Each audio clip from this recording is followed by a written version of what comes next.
When I speak of our family, I think our family is not only limited to blood relatives and to the aunts and uncles that fill the room, but our family over the last 40 years and for my lifetime has become the colleagues and friends that are here today. And I have to make special mention of one of our longtime family friends, Alan Ashby, who's right here. Alan's presence here is noteworthy because he was recently released from the hospital. So we are very happy that he and his wife, Linda, were able to drive down from Citrus Heights today.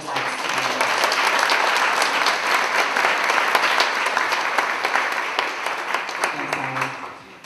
When Alan spoke to my mother last week in preparation for this evening, he mentioned that as he approached retirement, part of that legacy was not only counting his years of gainful employment, but also to include his time in the military. So in thinking of Alan's comment, I think that's the perfect segue for one of our youngest members of the audience. So I'd like to, at this time, bring up 10-year-old Sam Revis. And Sam is a rising sixth grader at St. Christopher School in San Jose. And he's going to tell you a little bit about a Vietnam War story. Sam?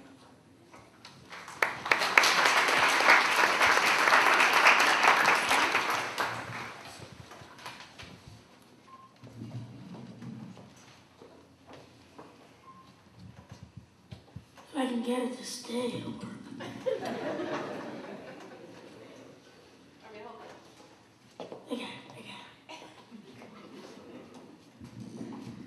I had the chance to interview my great uncle Felton, who was in the Vietnam War.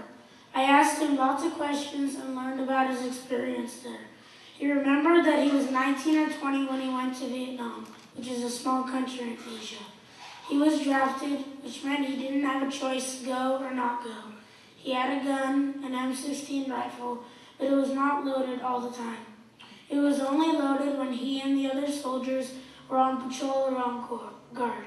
They wore 2 dog tags, and he said this was because if he was captured or killed, someone would be able to identify him. He also had to memorize his service number in case he got captured. I thought it was really cool that he even remembered it after all these years. US 566-92492.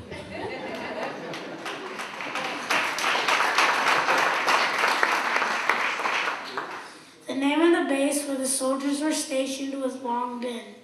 It was near a town called Bien Hoa. When they flew to Vietnam, it took 16 hours.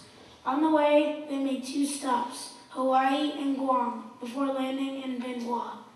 When fighting in the jungles, the soldiers lived in hooches. Those are houses but living in the jungle. They had a pet monkey. Who knew a monkey could be a pet? I asked about the weather and he said it was hot and humid. He remembered a time it rained for 3 months straight. I wanted to know how they got around and he told me they rode in little bitty cars. The cars were not powered by motors. They were powered by people.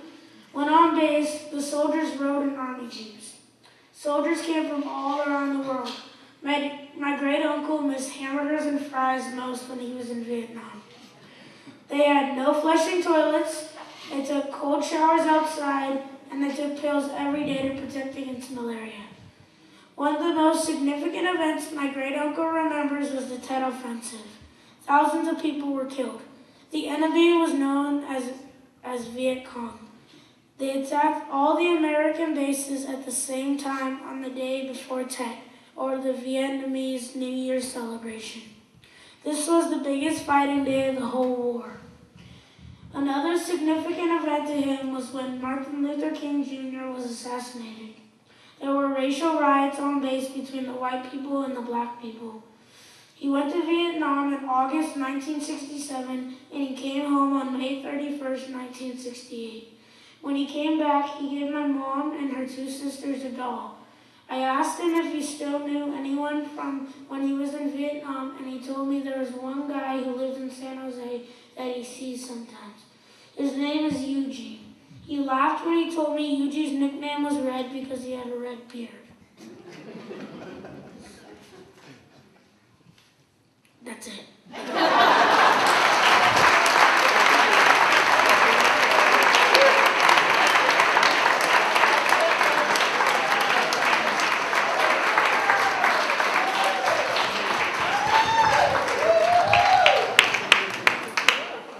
What's great about this story that Sam wrote is many of you are familiar with Weekly Reader, which I think was a presence in our classrooms. I know when I was growing up, and probably many of us in the room. But Sam actually, his teacher entered him in a contest of all the stories sharing eyewitness accounts to history, and Sam won second place, so he was a runner-up to the National Award of Thousands of Acres.